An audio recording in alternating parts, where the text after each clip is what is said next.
unidade da lei de normalización lingüística, que é unha aplicación que tanto me falta agora, tivese esa apertura e esa contundencia que se cadra nunca se aplicou, pero que tampouco era esperable.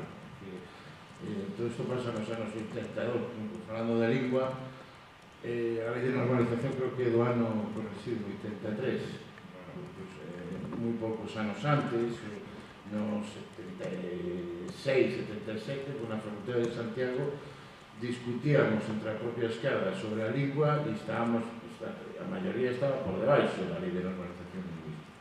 Se cadra esa impregnación galeguista que tivo a lei de normalización lingüística tivo que ver con esa iniciativa, pero bueno, non quero invocala, simplemente decir que pareceme máis operativo para non ser dese club de fans que eu invocaba ao principio, a ver se temos algún interese en ir por aí ou se repartir. Porque do que son esas 11 teses que eu leí con atención, ademais do manifesto, que concordo con elas, hai algunhas cousas que eu boto en falta ou algunhas que me parecen que responden precisamente aos esquemas que se están superar. É dicir, hai unha palabra que aparece para os que teñan armas, pero que a mí me gustaría ser crítico con eso, é o concepto de emancipación.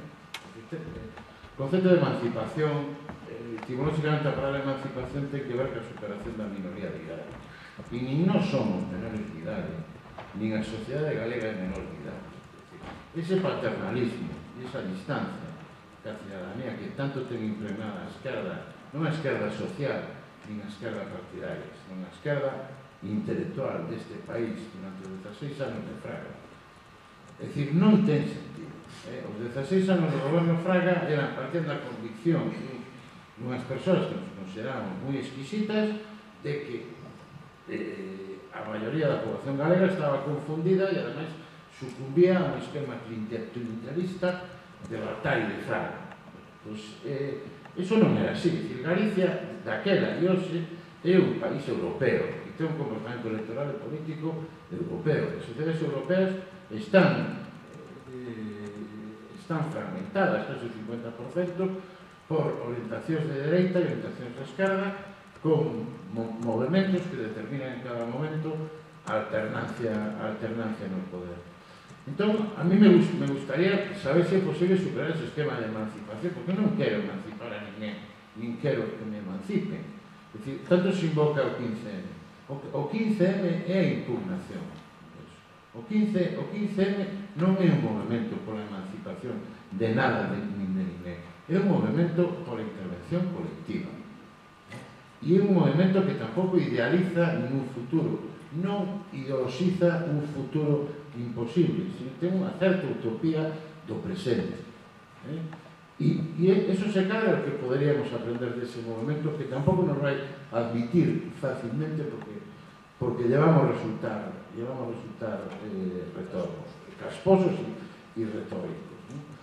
Entón, eu ollo dúas cosas. Ou somos un foro de intervención transversal, se chame como se chame, ou somos un partido político.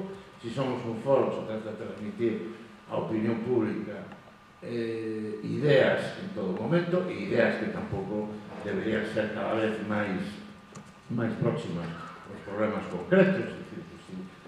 Fixéxose un ano de que estivese constituída a iniciativa Ben Común, que estaría que Ben Común emitise un documento ben feito sobre como evitar o lume forestal.